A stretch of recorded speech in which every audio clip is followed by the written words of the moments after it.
Aujourd'hui, nous allons plonger dans une histoire fascinante et troublante, une expérience qui va ébranler les fondements de votre réalité. Vous allez découvrir Leandro Montejo, un homme qui, après avoir frôlé la mort, a reçu un message déconcertant sur ce qui se produira le 25 août 2024. Avant de commencer, laissez-nous un commentaire pour nous dire de quelle ville vous nous regardez. Et surtout, abonnez-vous à la chaîne pour ne rien manquer de ces récits qui vous feront remettre en question ce que l'avenir nous réserve. Je m'appelle Leandro Montejo, et ce que je vais vous raconter dépasse de loin tout ce que vous pouvez imaginer. Je suis un homme simple, né à Cuba et élevé à Miami.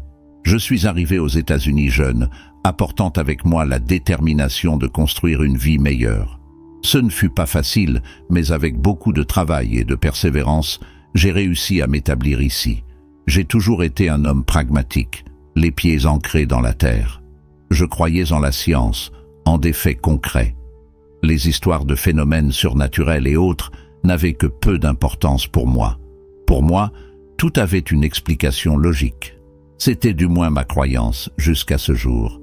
Je travaille comme mécanicien et j'ai mon propre atelier. C'est un travail honnête qui m'a permis d'acheter une maison modeste dans la banlieue de Miami. Rien de luxueux, mais c'est mon petit coin de paix, un endroit où je peux me détendre après une longue journée. J'ai maintenant 45 ans, et je peux dire que ma vie était assez normale jusqu'à ce moment. Je me réveillais tôt, allais à l'atelier, rentrais chez moi. Parfois, je sortais avec des amis pour boire une bière le week-end. J'aimais faire des barbecues dans le jardin, écouter de la musique cubaine et me remémorer ma terre natale. Ma famille? Eh bien, la plupart sont restés à Cuba. Mon père, Dom Emiliano, est venu avec moi aux États-Unis. Il vit près d'ici et nous nous voyons souvent. Ma mère est décédée il y a quelques années et elle me manque énormément. J'ai une tante, Marisol, qui fut comme une seconde mère pour moi quand j'étais enfant. Elle est restée à Cuba et, malheureusement, elle n'est plus parmi nous non plus. Je ne me suis jamais marié, ni eu d'enfant. Peut-être à cause de mon engagement dans le travail, ou peut-être parce que je n'ai pas rencontré la personne qu'il me fallait. Parfois, je me demande si j'aurais dû fonder une famille, mais la vie est ainsi. Les choses ne se déroulent pas toujours comme prévu. Bref, c'était ma vie tranquille, sans grandes émotions ni événements extraordinaires, jusqu'à ce jour où j'ai décidé de rénover le sol de ma salle de stockage. Qui aurait cru qu'une tâche aussi simple changerait radicalement ma vision du monde? Je ne crois pas au destin ou à ce genre de choses, mais ce qui m'est arrivé, eh bien, c'est difficile à expliquer. Je vais essayer de vous le raconter du mieux que je peux, mais je vous préviens, cela peut sembler de la folie. Moi-même, j'ai encore du mal à y croire, et pourtant c'est moi qui ai vécu tout cela. Tout a commencé un jour chaud de juillet. Miami, vous savez ce que c'est, la chaleur est insupportable. J'avais décidé de remplacer le sol de ma salle de stockage, une pièce au fond de la maison où je gardais une foule de bric-à-brac, des outils anciens, des pièces de rechange pour l'atelier et quelques objets de Cuba. Le sol en bois était en si mauvais état, plein de fentes. Il était impossible de garder cet endroit propre. Alors, un samedi matin, je me suis réveillé tôt, j'ai pris mon café et je suis allé m'attaquer à ce problème une fois pour toutes. J'ai commencé par déplacer les lourdes caisses, les empilant dans un coin. Je transpirais déjà abondamment et je n'avais même pas commencé le vrai travail. J'ai pris mon vieux pied de biche et commencé à enlever les planches. Le bois était tellement pourri que certaines se délogeaient sans effort. D'autres, en revanche, résistaient. J'étais tellement concentré que je n'avais pas remarqué le temps passé. Lorsque j'ai enfin levé les yeux, il était presque midi. C'est alors que cela est arrivé. Je venais d'enlever une planche particulièrement récalcitrante et j'ai reculé pour évaluer le progrès. Je n'ai pas vu le clou qui dépassait, attendant un pied imprudent, et c'est le mien qui est tombé dans le piège. La douleur fut immédiate et intense. J'ai lancé un juron en espagnol qui ferait se retourner ma défunte mère dans sa tombe. En regardant vers le bas, j'ai vu le désastre. Le clou avait transpercé la semelle de ma vieille chaussure et était profondément enfoncé dans mon pied. Le sang commençait à tacher la chaussure. Avec précaution, j'ai retiré mon pied du clou. La blessure ne semblait pas si grave, mais quelque chose me disait que ce n'était pas bon du tout. Je me suis rappelé les histoires que mon père racontait sur les dangers du tétanos. À cet instant, j'ai pensé « Léandro, espèce d'idiot, pourquoi n'as-tu pas mis tes bottes de travail ?» En boitant, je me suis rendu à la salle de bain pour laver la blessure. L'eau froide me brûlait, mais au moins, elle a nettoyé le sang. En séchant mon pied, une inquiétude commençait à m'envahir. Et si ce clou était rouillé? Et si je contractais le tétanos? J'ai essayé de me calmer. Ne fais pas de drame, pensais-je. Ce n'est qu'un petit trou. Mais la voix de ma tante Marisol résonnait dans ma tête. Mieux vaut prévenir que guérir, mon fils. À contre-cœur, j'ai décidé qu'il valait mieux aller à l'hôpital. Après tout, mieux perdre quelques heures dans une salle d'attente que de risquer quelque chose de plus grave, n'est-ce pas? Je ne savais pas encore que cette décision, apparemment simple, serait le début d'un voyage qui changerait ma vie à jamais. J'ai pris mes clés, j'ai verrouillé la maison et j'ai conduit jusqu'à l'hôpital le plus proche. Pendant tout le trajet, je tentais de me convaincre que j'exagérais. Ce n'était qu'un petit accident domestique, rien de plus. Mais quelque chose en moi savait que cette journée ne serait pas ordinaire. Et, mon ami, comme j'avais raison, je suis arrivé à l'hôpital en sentant un mélange de honte et d'inquiétude. Honte d'être là à cause d'une petite blessure, et l'inquiétude parce que, bien, on ne sait jamais, non? Les urgences étaient pleines, comme d'habitude. Des enfants qui pleuraient, des personnes âgées qui tousseraient, comme d'habitude. J'ai rempli le formulaire et je me suis assis pour attendre, mon pied palpitant dans la chaussure. Après ce qui semblait être une éternité, ils ont finalement appelé mon nom. Le médecin qui m'a soigné était le docteur Ernesto Delgado, un jeune homme avec un accent qui me rappelait la maison. Il a examiné mon pied avec soin, en posant des questions sur quand était mon dernier vaccin contre le tétanos. « Monsieur Montejo, dit-il, la blessure ne semble pas grave, mais compte tenu des circonstances, nous allons appliquer une dose de rappel du vaccin contre le tétanos, juste au cas où. » J'ai accepté, soulagé de ne pas être sérieux. L'infirmière est venue, a appliqué l'injection, et c'était bon.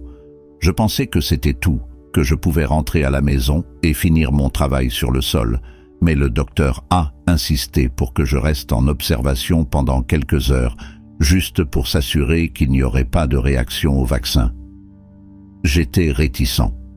Je me suis retrouvé allongé sur une civière dans le couloir, le bruit constant de l'hôpital autour de moi.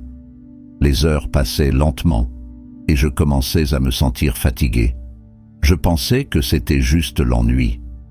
Mais alors, j'ai commencé à remarquer quelque chose d'étrange. Ma vision est devenue un peu trouble. J'ai pensé que c'était le sommeil. Je me suis frotté les yeux, mais ça n'a pas amélioré. Et puis, j'ai eu des vertiges. C'était comme si le monde entier tournait autour de moi. J'ai essayé de m'asseoir, mais mon corps semblait trop lourd. « Hé, infirmière !» J'ai essayé d'appeler, mais ma voix est sortie faible. J'ai regardé mon pied, et j'ai vu qu'il était gonflé, la zone autour de la plaie tout rouge.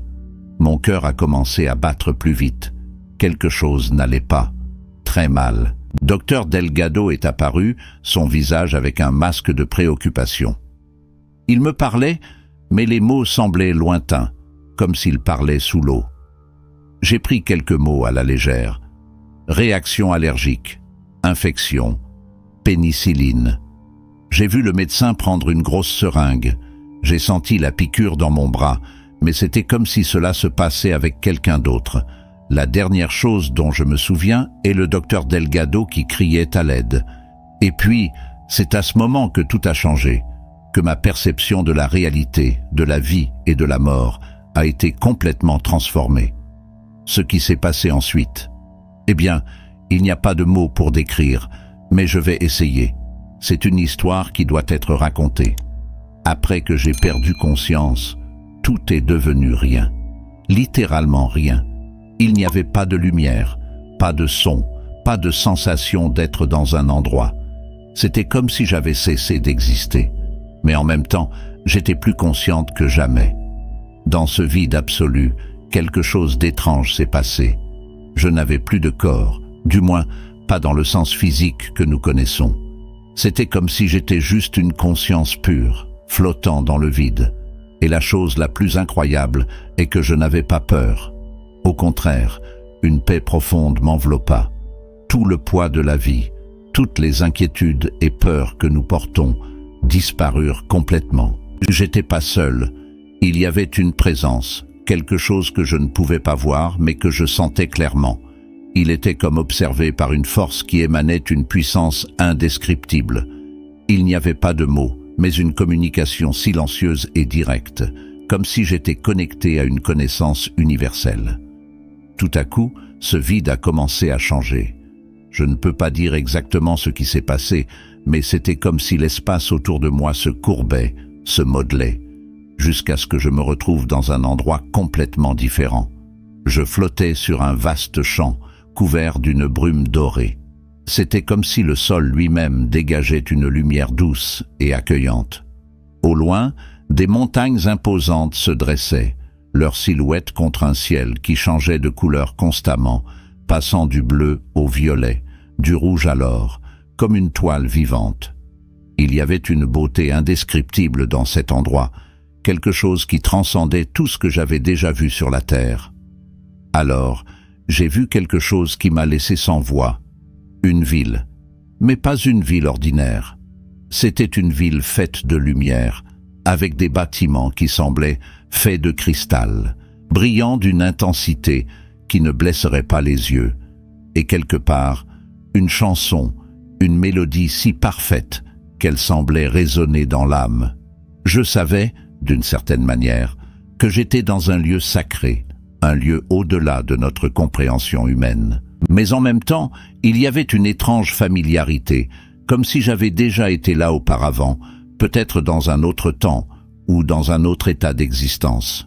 Je flottais vers la ville, guidé par une force invisible. En m'approchant, j'ai commencé à distinguer des figures, des êtres de lumière qui semblaient m'attendre. Ils n'avaient pas de visage défini, mais émanaient une présence si puissante et aimante qu'il était impossible d'éprouver la peur ou la méfiance. C'était comme si j'étais accueilli à la maison. Mais avant que je puisse m'approcher, quelque chose a changé. Le ciel sur la ville a commencé à s'assombrir, une ombre se répandant rapidement comme une tempête imminente. La musique s'est arrêtée, et le sentiment de paix a été remplacé par une inquiétude croissante. Les êtres de lumière s'écartèrent, comme s'ils se préparaient à quelque chose de terrible. Et c'est là que je l'ai vu. À l'horizon, une figure solitaire approchait. C'était un homme, mais pas un homme ordinaire. Sa présence était écrasante, comme s'il portait en lui toute la puissance de l'univers.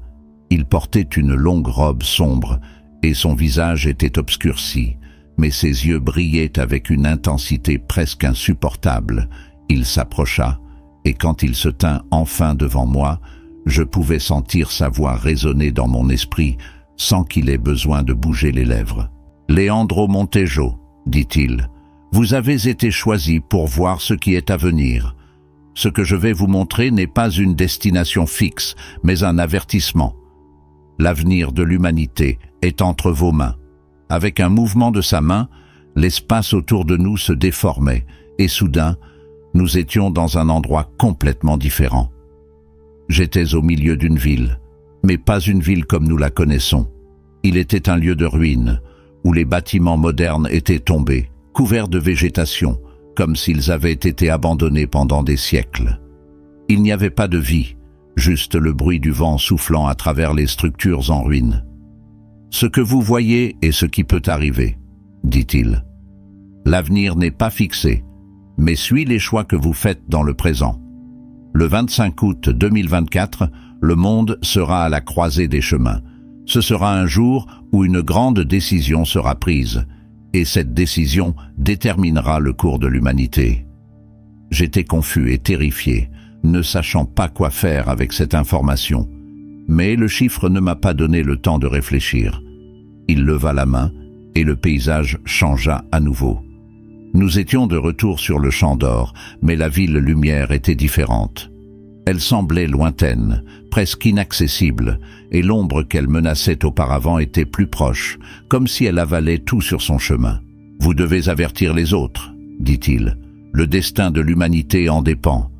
Si rien n'est fait, le monde que vous connaissez sera détruit. Mais il y a de l'espoir. Il y a toujours de l'espoir.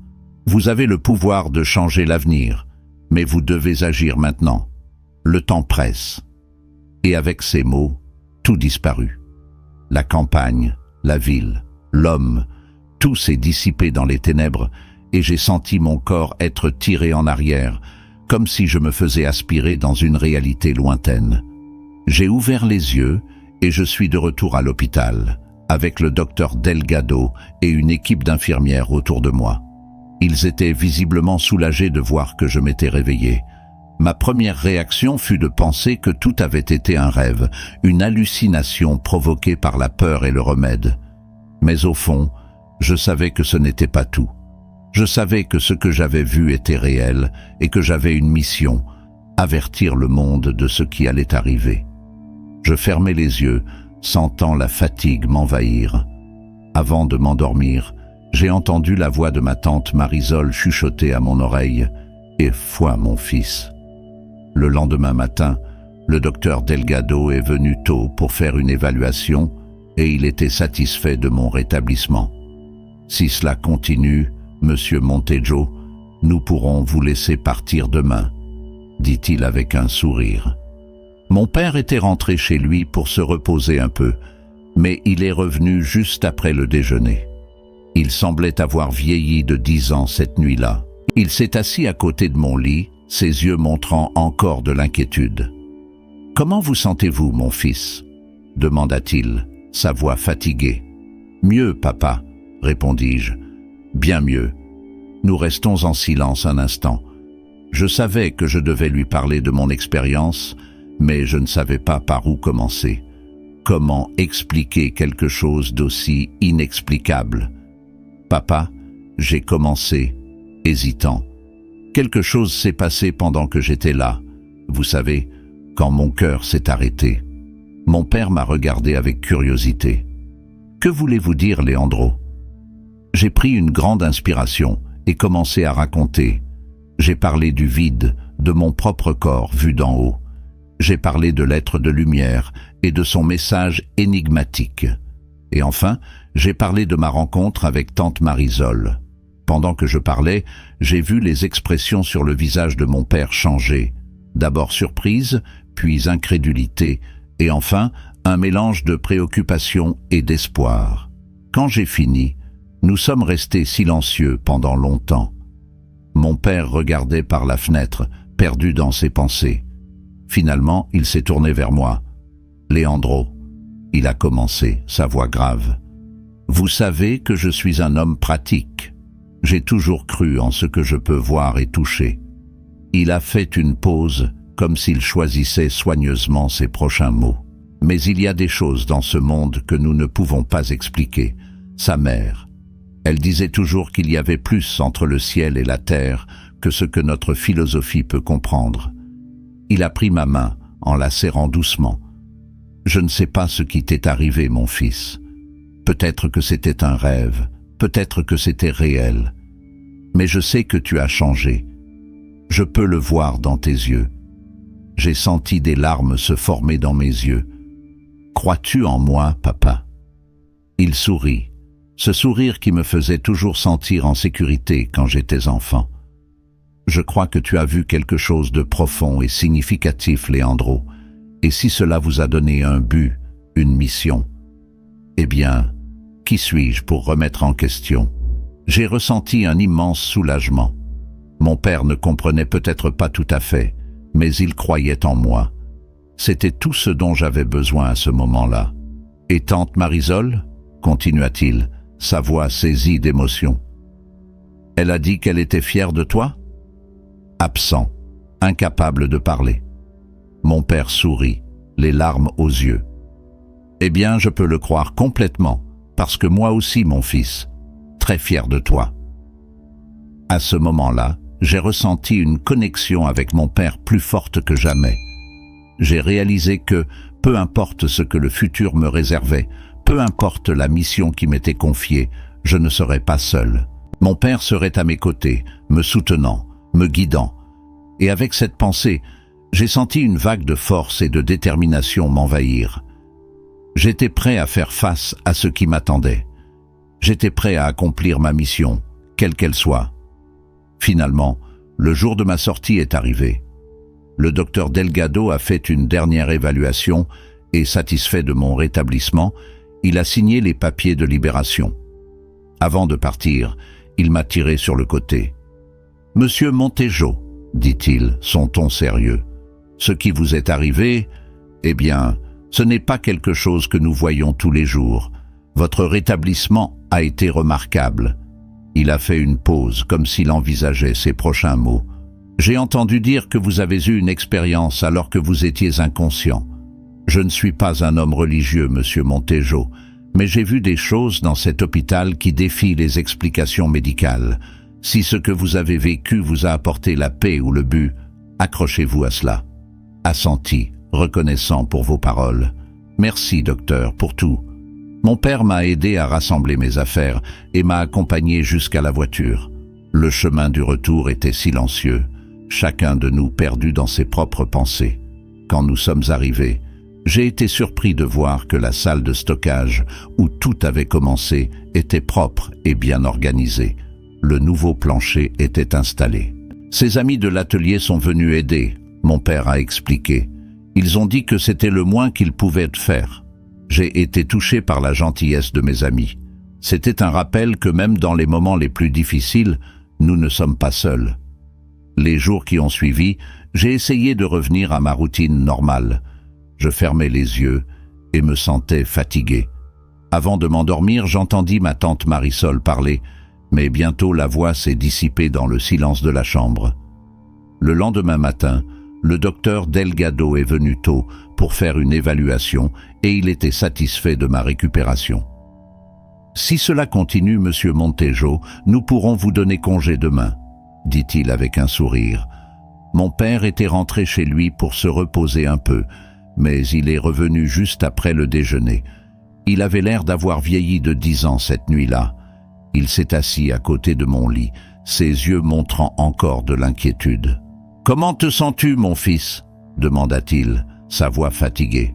« Mieux, papa, » répondis-je, « bien mieux. » Nous restâmes en silence un instant. Je savais que je devais lui parler de mon expérience, mais je ne savais pas par où commencer. Comment expliquer quelque chose d'aussi inexplicable ? « Papa, » j'ai commencé, hésitant. Quelque chose s'est passé pendant que j'étais, vous savez, quand mon cœur s'est arrêté. Mon père m'a regardé avec curiosité. « Que veux-tu dire, Leandro ?» J'ai pris une grande inspiration et commencé à compter. J'ai parlé du vide, de mon propre corps vu d'en haut. Je leur ai parlé de l'être de lumière et de son message énigmatique, et enfin de ma rencontre avec tante Marisol. Pendant que je parlais, j'ai vu les expressions sur le visage de mon père changer. D'abord surprise, puis incrédulité, et enfin un mélange de préoccupation et, serait-ce, espoir ? Quand j'ai fini, nous sommes restés silencieux pendant longtemps. Mon père regardait par la fenêtre, perdu dans ses pensées. Finalement, il s'est tourné vers moi. « Leandro !» il a commencé, sa voix sérieuse. « Tu sais que je suis un homme pratique. J'ai toujours cru en ce que je peux voir et toucher, mais... » Il a fait une pause, comme s'il choisissait soigneusement ses prochains mots. « Mais il y a des choses dans ce monde que nous ne pouvons pas expliquer. » Sa mère, elle disait toujours qu'il y avait plus entre le ciel et la terre que notre vaine philosophie ne peut comprendre. Il a pris ma main, le serrant doucement. « Je ne sais pas ce qui t'est arrivé, mon fils. Peut-être que c'était un rêve, peut-être que c'était réel. Mais je sais que ça t'a changé. Je peux le voir dans tes yeux. » J'ai senti des larmes se former dans mes yeux. « Tu me crois, papa ?» Il sourit, ce sourire qui me faisait toujours sentir en sécurité quand j'étais enfant. « Je crois que tu as vu quelque chose de profond et significatif, Leandro. Et si cela vous a donné un but, une mission, eh bien, Qui suis-je pour remettre en question? Je ressentis un grand soulagement. Mon père ne pouvait pas comprendre complètement, mais il croyait en moi. C'était tout ce dont j'avais besoin à ce moment-là. Et à propos de tante Marisol, continua-t-il, sa voix embarquée par l'émotion, elle a dit qu'elle était fière de toi? Je ne peux pas parler. Mon père sourit, les larmes aux yeux. Eh bien, je peux le croire complètement, parce que moi aussi, mon fils, je suis très fier. À ce moment-là, j'ai ressenti une connexion avec mon père plus forte que jamais. J'ai réalisé que, peu importe ce que le futur me réservait, peu importe la mission qui m'était confiée, je ne serais pas seul. Mon père serait à mes côtés, me soutenant, me guidant. Et avec cette pensée, j'ai senti une vague de force et de détermination m'envahir. J'étais prêt à faire face à ce qui m'attendait. J'étais prêt à accomplir ma mission, quelle qu'elle soit. Finalement, le jour de ma sortie est arrivé. Le docteur Delgado a fait une dernière évaluation et, satisfait de mon rétablissement, il a signé les papiers de libération. Avant de partir, il m'a tiré sur le côté. « Monsieur Montejo, dit-il, son ton sérieux, ce qui vous est arrivé, eh bien, ce n'est pas quelque chose que nous voyons tous les jours. Votre rétablissement a été remarquable. » Il a fait une pause, comme s'il envisageait ses prochains mots. « J'ai entendu dire que vous avez eu une expérience alors que vous étiez inconscient. Je ne suis pas un homme religieux, monsieur Montejo, mais j'ai vu des choses dans cet hôpital qui défient les explications médicales. Si ce que vous avez vécu vous a apporté la paix ou le but, accrochez-vous à cela. » Assenti, reconnaissant pour vos paroles. « Merci, docteur, pour tout. » Mon père m'a aidé à rassembler mes affaires et m'a accompagné jusqu'à la voiture. Le chemin du retour était silencieux, chacun de nous perdu dans ses propres pensées. Quand nous sommes arrivés, j'ai été surpris de voir que la salle de stockage où tout avait commencé était propre et bien organisée. Le nouveau plancher était posé. Ses amis de l'atelier sont venus aider. Mon père a expliqué. Ils ont dit que c'était le minimum qu'ils pouvaient faire. J'ai été touché par la gentillesse de mes amis. C'était un rappel que même dans les moments les plus difficiles, nous ne sommes pas seuls.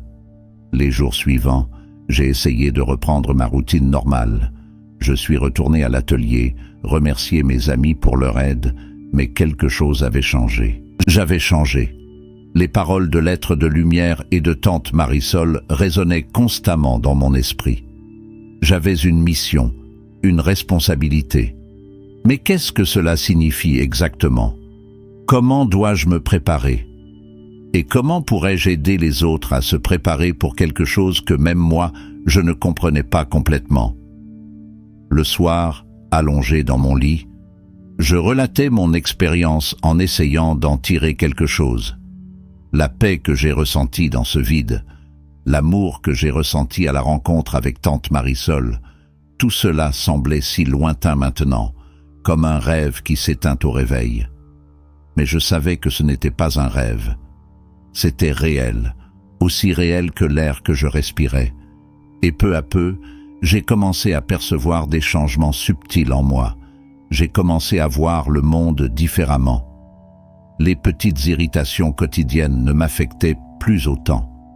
J'ai ressenti une connexion plus profonde avec les gens autour de moi, comme si je pouvais ressentir leurs émotions, comme si j'écoutais vraiment et pas seulement en écoutant. Sur le travail, à chaque interaction, je sentais que j'accomplissais ma mission. J'ai commencé à lire aussi plus, des livres sur la spiritualité, la philosophie, la psychologie. Des choses qui ne m'avaient jamais intéressé auparavant semblaient maintenant fascinantes. Chaque livre me donnait une pièce du puzzle, m'aidant à mieux comprendre ce qui m'était arrivé et ce que je devais faire à ce sujet. Mon père a remarqué le changement. Un soir, alors que nous étions ensemble, il a dit « Tu es différent, mon fils. En paix, je pense. C'est comme si j'avais trouvé quelque chose que je cherchais depuis longtemps. » Il lui sourit. « Je pense que oui, papa. J'essaie toujours de tout comprendre, mais je me sens plus complet, tu vois. » Il hocha la tête, ses yeux brillant de quelque chose qui ressemblait à de la fierté. « Votre mère serait heureuse de vous voir ainsi, » dit-il doucement. Ces mots m'ont profondément touché. J'ai pensé à ma mère, à tante Marisol, à tous ceux qui étaient déjà partis. Soudain, elle ne semblait plus si éloignée.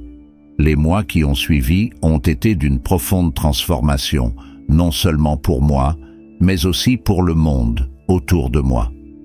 Les nouvelles à la télévision parlaient du changement climatique, des conflits politiques, des avancées technologiques surprenantes. Il était comme si le monde entier se préparait pour quelque chose de grand. Et moi? Eh bien, je continuais mon voyage de découverte de soi et de préparation. J'ai commencé à méditer régulièrement, ce que j'aurais trouvé ridicule il y a quelques mois. Mais maintenant, ces moments de silence et d'introspection sont devenus essentiels pour moi. Dans l'atelier, j'ai mis en place quelques changements. Nous avons commencé à utiliser des produits plus écologiques, à recycler davantage, de petites choses qui faisaient une différence. Et surtout, j'ai commencé à parler davantage avec mes employés et clients des changements qui se produisaient dans le monde. Je ne parlais pas directement de mon expérience de mort imminente, mais j'ai partagé des idées sur l'importance d'être prêt pour le changement, de prendre soin les uns des autres et de la planète. À ma grande surprise, les gens m'ont écouté. Certains riaient et pensaient que j'étais devenu fou, bien sûr, mais d'autres semblaient vraiment intéressés. Un jour, un client plus ancien, Monsieur Rodriguez, m'a demandé directement « Leandro, que s'est-il passé? Tu as toujours été un homme bon, mais maintenant, c'est comme si tu avais une mission. » J'ai hésité un instant, mais je me suis alors décidé à lui raconter une version simplifiée de mon expérience. Il ne m'a pas trouvé fou. Au contraire, ses yeux se sont remplis de larmes. « Vous savez, dit-il, j'ai perdu ma femme il y a 2 ans, et depuis, j'ai cette sensation, comme si elle était toujours là, vous voyez. Je pensais que j'étais devenu fou. Mais en t'écoutant, peut-être qu'il y a plus dans cette vie que nous ne pouvons voir. » Cette conversation m'a fait réaliser que peut-être ma mission n'était pas quelque chose de grandiose ou dramatique. Peut-être que c'était simplement cela. Partager mon expérience, ma nouvelle perspective, et aider les gens à voir qu'il y a plus dans la vie que ce que l'on peut voir. J'ai commencé à organiser de petites réunions dans l'atelier après les heures de travail. Rien de formel, juste des conversations sur la vie, la mort, la spiritualité, l'avenir de la planète. Au début, ils étaient juste quelques amis curieux, mais peu à peu, plus de gens ont commencé à apparaître. Des clients, des amis, même des inconnus qui entendaient parler de réunions et venaient voir de quoi il s'agissait. Et là, dans cet environnement simple et familier, nous partagions nos espoirs et nos peurs, nos doutes et nos croyances.